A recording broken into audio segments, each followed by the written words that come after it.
Somewhere right now, a grown adult is yelling at a farmer because a carrot had dirt on it. A tomato is too lumpy. An egg sat out of the fridge.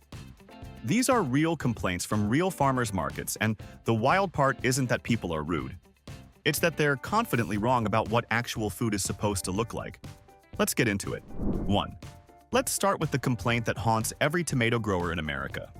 A woman picks up a gorgeous heirloom, holds it like it personally offended her, and asks why it's all lumpy and split on top instead of perfectly round. The vendor tells her that's the whole point. The weird shape is why it actually tastes like a tomato. Doesn't matter. She wants the smooth, red, hollow grocery store kind that tastes like a wet napkin. And here's the kicker. She wrote in a complaint that he was selling deformed food to families with children. Lady, those lumps are flavor. 2. These eggs weren't even in a fridge. That was the entire complaint, delivered like she'd uncovered a health code conspiracy. So let's settle this once and for all because it trips up half the country. Fresh farm eggs come coated in a natural seal called the bloom, and as long as it's intact, those eggs are perfectly fine at room temperature for weeks. American grocery stores wash that coating off, which is the only reason store eggs need refrigeration. The farmer wasn't being reckless. He was being correct. She filed a complaint anyway, naturally. 3. Some complaints are short and stupid in the best way.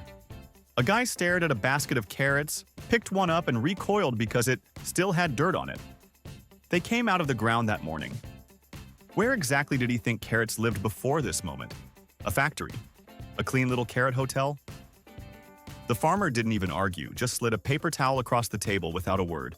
Greatest mic drop I've heard at a market. 4. This is the one that genuinely makes vendors want to lie down in the parking lot.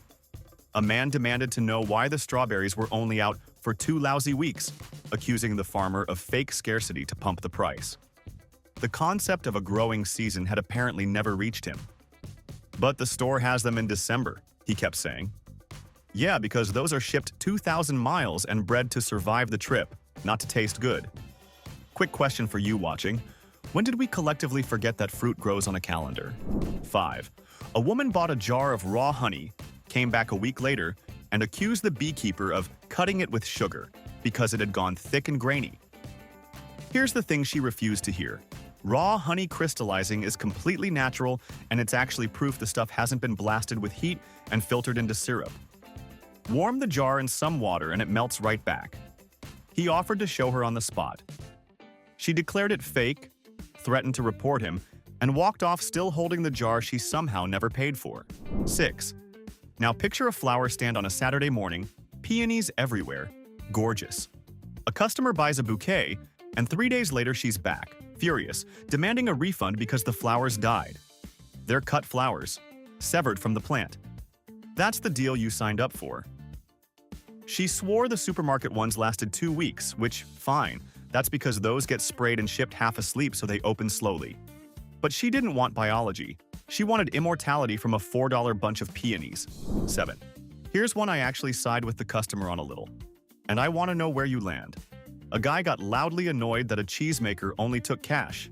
No card, no Apple Pay, calling it embarrassing for a real business. But flip it around.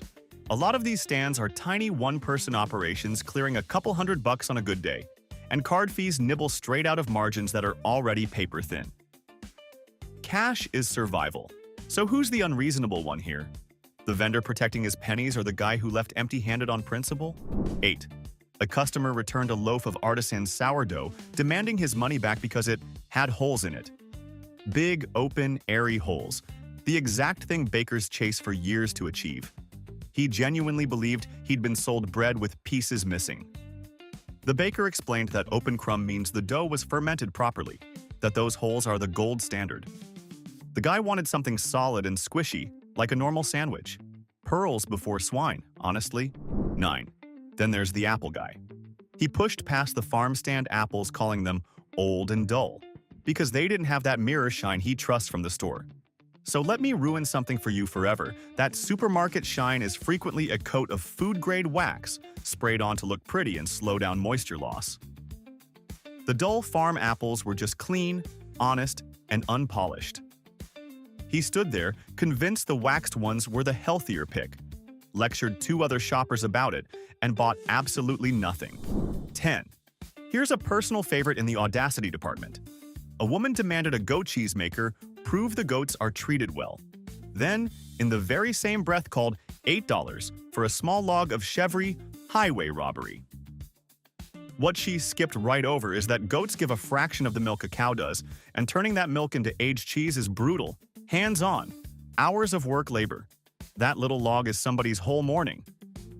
She bought exactly one, took a bite right in front of him, shrugged, and said, "It's fine, I guess." The gratitude was just overwhelming. 11. "Why does the corn have a worm in it?" she shrieked, holding the ear like a crime scene photo. Okay, deep breath. A worm in your sweet corn is honestly good news. It means the farmer didn't drown that field in insecticide. Bugs are picky eaters and they go for the clean stuff. So that little customer in the husk? Free quality inspector. You flick him off and eat the corn. She demanded a full refund on all 6 ears instead. 12. Let's talk about the haggler. This guy treated a blueberry stand like a flea market in a movie, offering $3 final offer on a $6 pint and acting wounded when the farmer said no. Here's what people forget. That farmer planted, weeded, prayed over the weather, picked by hand at 5 in the morning, and drove an hour to stand in the sun all day. This isn't a yard sale. You're not talking him down on a used lamp. 13. Ever seen someone scared of milk? A woman lifted a bottle of non-homogenized milk, saw the layer of cream floating on top, and accused the dairy farmer of selling her spoiled, separated garbage. That cream on top is exactly how milk is supposed to look before a factory blasts it through tiny nozzles to keep the fat suspended. You shake it. That's it. That's the whole fix. She poured it out in front of him to prove a point. The point was lost on everyone. 14. A man marched back to a stand wanting to return a half-eaten jar of pickles because they were too sour. Let's just sit with that one. They're pickles. Sour is the entire personality of a pickle. It's cucumbers soaked in vinegar and brine. That's the whole recipe right there. What did he expect? A dessert? And here's the part that really gets me. He'd already eaten half the jar before deciding the fundamental nature of pickles was somehow a problem. You don't get to finish the experiment and then ask for your money back, friend. 15. Here's a complaint that says more about us than the farmer. A customer demanded to know why the farm stand bread went moldy in 4 days when her store bread lasts a month. Think about that for a second. The reason supermarket bread survives a month is a shelf of preservatives keeping it artificially alive. The farmer's loaf had flour, water, salt, and thyme. It molds fast because it's actually food. Would you rather it didn't? Genuinely asking. 16. A woman approached a beef vendor absolutely convinced the grass-fed steaks were going bad because the fat looked yellow instead of bright white. That yellow tint is beta-carotene, the same stuff in carrots, and it shows up because the cattle actually ate grass instead of grain in a feedlot. It's a sign of the real thing. She wanted the snow-white fat she was used to, which, ironically, is the less natural option. Funny how that works. 17. Do you have bananas? At a farmer's market in Vermont in October. The vendor, very patiently, explained that bananas don't exactly thrive in New England frost. The customer got irritated, like the man was just refusing to stock them out of spite. I hate to break it to half of America, but your local farmer cannot grow you a pineapple in a parking lot. 18. Picture a guy demanding the lettuce be pre-washed and bagged like the salad kits. Brother, that crunch in your hand is lettuce that was in soil 90 minutes ago. You rinse it at home in your own sink, the way humans did for roughly all of history. He said it was too much work. Lettuce was too much work. 19. One of my favorites in the paranoia category. A customer found a tiny live ladybug crawling on the kale and threatened to call the health department. The health department. Over a ladybug. That ladybug is the reason there's no chemical residue on your greens. It's been eating the actual pests for free. But no, let's report the farmer for the crime of growing food outdoors where nature lives. 20. A woman insisted on a senior discount, then a veteran discount, then a loyal customer discount at a stand she'd never visited, run by a teenager selling his family's peaches. When none of those existed, she announced the market was greedy. 6 peaches, ma'am. He's trying to buy a textbook, not a yacht. 21. Here's where I want your honest take. Somebody complained loudly that the eggs in one carton were different sizes and different colors, brown ones, white ones, a couple bluish green. To her, that screamed fake or mixed from somewhere shady. But here's the truth. Eggshell color just comes down to the breed of hen. And size varies naturally because, shockingly, not every chicken is identical. A mixed carton is the most real thing you can buy. So tell me, when did we start trusting the perfectly uniform version more than the natural one? 22. A man cracked open one of those farm eggs at home, found a tiny red blood spot inside, and drove back to demand answers like he'd been poisoned. A blood spot is harmless. It's just a little blood vessel that ruptured while the egg formed, and it's actually more common in fresh eggs that haven't been mass-screened under bright lights. You scoop it out with a spoon. He wanted the carton investigated. By whom, exactly? 23. Let's do a quick one that still makes me laugh. A customer complained with a completely straight face that the tomatoes were warm. Yes, correct. Because they'd been sitting in the summer sun on an open table at an outdoor market in the middle of July. That's not a defect, that's just physics doing exactly what physics does. She wanted them chilled, like the refrigerated produce section was supposed to follow her out into the parking lot. Bring a cooler bag if it matters to you, that's genuinely the whole fix. 24. Here's a newer kind of complaint that's popping up everywhere. A woman signed up for one of those weekly farm subscription boxes where you pay up front for a share of the season's harvest, then got mad that she didn't get to choose the vegetables. But that's the entire idea. You're buying into whatever the farm actually pulls out of the ground that week, turnips and oddball greens and all. It's a partnership, not a grocery app. The surprise is the whole point. It's how you end up cooking things you'd never have reached for. She wanted to support a farm but still eat like it's a supermarket. Doesn't quite work that way, does it? 25. A woman demanded to know if the heirloom tomato seeds at a stand were non-GMO, then got suspicious when the farmer laughed. Not out of rudeness, out of relief. Heirloom varieties are about as far from genetically modified as a vegetable can get. They've been saved and passed down by hand for generations. She left thinking he was hiding something. He was hiding nothing but his disbelief. 26. Is this gluten-free? She asked. About a peach. A whole, single, unaltered peach. The vendor said yes, technically, peaches have never contained gluten. She nodded like she'd dodged a bullet. I don't have a fact for this one. I just needed you to sit with it the way I did. 27. A guy bought a jar of homemade jam. Came back annoyed that it was runny, not firm, like store jam. Real jam set with fruit and a bit of pectin can absolutely be looser than the mass-produced stuff that's pumped with extra gelling agents and corn syrup to stand up like concrete. The maker offered to walk him through it. He just wanted his money. Some folks don't want the lesson, they want the lawsuit. 28. Here's a fun one about taste buds, not attitude. A woman swore the cilantro was spoiled because it tasted like soap to her. She wasn't lying, and she wasn't crazy. Roughly 1 in 7 people carry a gene variant that makes cilantro taste genuinely soapy. It's wired into their DNA. The herb was perfectly fine. Her genetics just had opinions. The farmer, bless him, had no idea what was happening and just refunded her in confusion. 29. A man wanted the watermelon guaranteed sweet before buying, then blamed the farmer when his pick turned out bland. Thing is, he thumped it, frowned, and chose the one that sounded wrong. A ripe melon gives a deep, hollow thump and has a big, creamy yellow patch where it sat ripening on the ground. He picked the pale, tight-sounding one. The melon didn't fail him. His technique did. 30. Quick gut check for you. Somebody complained that the farmer's market produce cost more than Walmart. And yeah, sometimes it does. But you're paying a person who grew it, not a supply chain that squeezes pennies out of every hand it passes through. Is fresher, local, and supporting your neighbor worth $1 more? I think it is. Plenty of people slam their wallet shut and disagree. Where do you stand? 31. A woman tried to return a basil plant that had wilted into a sad green puddle. The reason?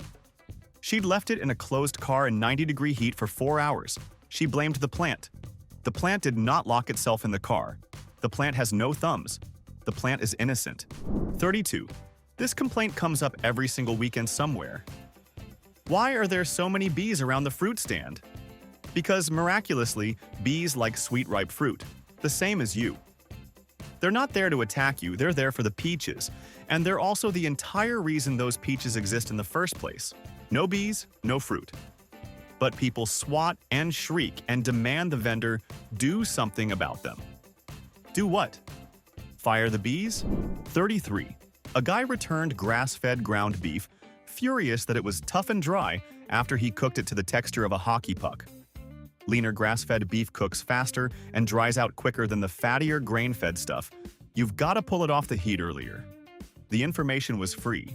The steak was ruined by the chef, not the cow. But naturally, the cow took the blame. 34. Somebody complained that the maple syrup was way too expensive for a little bottle. Here's what's behind that price. It takes roughly 40 gallons of sap, boiled down for hours over fire, to make 1 single gallon of syrup. 40 to 1. That little bottle is a small miracle of patience and firewood. The pancake-flavored corn syrup at the store is cheap because it's barely related to a tree. You get what you pay for. 35. A woman demanded the soap maker tell her if the goat milk soap was edible, then got mad when told no. She wasn't planning to eat it. She just wanted to win the conversation. The vendor, to her credit, kept a straight face the entire time. I would not have managed. 36. Let's talk about the sample bandit. This man circled a cheese stand 4 separate times, loading up on free samples each pass, then complained that the cheese was too pricey to actually buy. Sir, you've eaten a small wheel 1 toothpick at a time. The samples are a taste, not a tasting menu. Everyone in line saw you. We all saw you. 37. A customer got genuinely angry that the farmer's market didn't have a bathroom, like the field of vegetables owed her plumbing. Most of these markets are temporary setups in a parking lot or a town green. They're not a building with facilities. It's a reasonable thing to wish for. It is not a reasonable thing to yell at a kale vendor about. 38. Here's a sad, funny one. A woman bought a beautiful bunch of cut sunflowers, kept them in a vase with no water for a week, and came back outraged that they didn't last. Flowers drink. That's the deal. You give a cut flower clean water, and it rewards you. You give it nothing, and it does what anything does without water. The sunflowers held up their end. She did not. 39. Why does this honey taste different from my last jar? Came the complaint. Like it was a defect. Raw, local honey tastes different season to season and hive to hive, depending entirely on which flowers the bees visited. Clover, wildflower, orange blossom, whatever was blooming. That variation is the signature of the real stuff. The identical taste every time? That's the processed blended grocery version. Variety isn't a bug here, it's the brand. 40. This one's about the squeezers, and you know exactly who I mean. A man walked right past the little "please don't squeeze the tomatoes" sign, then mashed his thumb into half the display testing for ripeness, and topped it off by complaining the fruit was already bruised. Yeah, by you. Just now. The whole line watched it happen. Soft fruit bruises the second you dig into it, and every dented tomato is one the farmer can't sell and the next shopper won't touch. Want to check if it's ripe? Cradle it, don't strangle it. A gentle hand tells you everything without wrecking the whole table for everyone behind you. 41.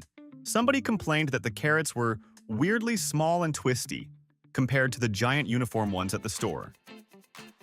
Carrots that grow in real, rocky, living soil come out in all kinds of shapes and sizes. The bend just means they hit a pebble. The flavor's often better in the smaller ones, too. But she wanted the big orange torpedoes engineered for shelf appeal. Looks over taste. Every time, somehow. 42. A woman asked if the wild-foraged mushrooms were safe, which honestly, totally fair question, and then got offended when the vendor explained he was a licensed forager who could identify every species by sight. She took that as arrogance. It's not arrogance. In a lot of states, it's literally a certification you have to earn before you're even allowed to sell wild mushrooms, precisely because the stakes here are genuinely life and death. The man was the safe option, the trained one, the guy who'd done the work. She decided he was showing off and walked. 43. Quick and brutal. A guy complained the eggs were too small to be worth it, holding a carton from young hens that had just started laying. Pullet eggs are small because the chicken is basically a teenager. She'll lay bigger ones in a few weeks. He wanted a refund on chickens for being young. Let that sit. 44. Here's one where the customer's heart was in the right place, even if the science wasn't. A man bought local honey specifically because he was sure it would cure his allergies. I'll be straight with you. The evidence that local honey fixes seasonal allergies is pretty thin. It's a lovely idea that doesn't really hold up in studies. But it's delicious, and it supports a beekeeper, so honestly, no harm done. He came back to complain it didn't work. Buddy, it's honey, not medicine. 45. A woman demanded the vendor remove a friendly market dog from the area because she didn't come here to see animals. At a farmer's market, surrounded by the products of animals. The dog was leashed, calm, and minding its own business, which is more than I can say for some of the customers. The dog stayed, as it should. 46. Let's revisit the obsession with shine and perfection. Somebody rejected a whole flat of peaches because they had a little fuzz and a few faint blemishes. The fuzz is supposed to be there. It's literally how you know a peach hasn't been polished and processed. Those faint marks? Sun and handling, harmless. She wanted flawless, identical, fuzz-free orbs. Those exist. They're also picked unripe and gassed to ripen in a truck. Pick your priorities. 47. A man got loud about the market being too crowded on a Saturday morning, as if the other shoppers had personally conspired against him. It's the busiest, freshest, most popular time. That's why everyone's there. You want it empty? Come at the end when the good stuff's gone.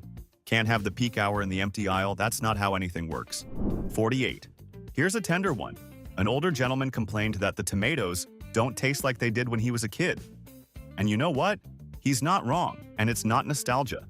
So much commercial produce got bred over the decades for shipping durability and shelf life instead of flavor. The farmer's market heirlooms are actually the closest thing left to that childhood taste. The vendor handed him a slice of a real heirloom, and the man got quiet. Sometimes the complaint is just a memory. 49. A customer wanted to return strawberries because they went bad in 3 days. Fresh-picked berries with zero preservatives don't have the artificial staying power of the store, kind that's bred and treated to survive a week in transit. You eat farm berries fast, that's the trade-off for that flavor. She wanted both, peak taste and supermarket longevity. Pick one, the universe doesn't offer both. 50. Somebody demanded to know why a vendor wouldn't just ship the produce to her house in another state. These are small local growers with a folding table and a cash box, not an online warehouse with a fulfillment center. The whole point is local. Asking a farmer to mail you a tomato kind of misses the entire idea, doesn't it? 51. A woman complained, dead serious, that the radishes were way too spicy. Radishes. The one vegetable whose entire reputation is a sharp, peppery little bite. That's the brand. That's literally what it does. That's not a defect. That's the radish keeping its single promise to the world. If you want something that tastes like absolutely nothing, the produce aisle has a whole lineup standing by for you. Radishes, though? Radishes have self-respect, and honestly, I kind of admire that in a root. 52. Here's a genuinely useful one buried in a dumb complaint. A guy was furious his tomatoes turned mealy and flavorless, blaming the farmer, until it came out that he'd been storing them in the fridge. Cold actually destroys a tomato's texture and flavor. They're supposed to sit on the counter at room temperature. The farmer told him this for free. The fridge was the villain all along. The tomato never had a chance. 53. A customer accused a jam maker of false advertising because the strawberry jam had actual seeds in it. From actual strawberries. The seeds are proof there's real fruit in the jar and not just flavored gel. She wanted it perfectly smooth, like the stuff that's strained and processed within an inch of its life. The seeds were the receipt, ma'am. 54. Let's talk food stamps for a second because this one actually matters. A man assumed the farmer's market obviously wouldn't take them and got defensive about it before he'd even asked. The thing is, plenty of markets across the country do accept SNAP benefits, and a lot of them run programs that double your money on fresh produce to make it more affordable for families. He didn't know, and honestly, that's not on him, it's just badly advertised. The vendor set him straight. He came back the next week with his kids. That's a win in my book. 55. Somebody loudly accused a small vegetable grower of lying because his sign said no pesticides, but he didn't have the official organic label. Here's what most people never realize. That government organic certification costs real money and buries a tiny farm under paperwork and yearly inspections. So plenty of small growers farm completely clean and just can't afford the stamp. No label doesn't automatically mean no integrity. You want to know how they actually grow the stuff? Ask them. They're standing right there, and most of them genuinely love that question. 56. A woman wanted sugar-free, salt-free, oil-free, preservative-free bread that also tasted rich and stayed soft for 2 weeks. That bread does not exist, and if it did, it would be a science experiment, not a loaf. The baker can't break the laws of baking just because you asked nicely. You can have a couple of those things. You cannot have all of them. That's just dough being dough. 57. A guy held up a jug of fresh-pressed apple cider and demanded to know why it was all cloudy and full of sediment, convinced it had gone bad. Fresh cider is supposed to look exactly like that. It's just pressed apples, unfiltered, with the pulp still in there. The crystal-clear stuff at the store has been filtered and pasteurized until it's basically apple-flavored water. That cloud is flavor. That sediment is fruit. He wanted the clear version and called the real thing dirty. We have got this one completely backwards. 58. Let's talk about the late arriver. A man rolled in 15 minutes before closing, found half the stands already packing up, and pitched a fit that closing early was false advertising. Here's the reality. Vendors who sell out of a perishable product have literally nothing left to sell. And the ones who drove 2 hours before dawn are running on fumes by mid-afternoon. The early birds got the good tomatoes.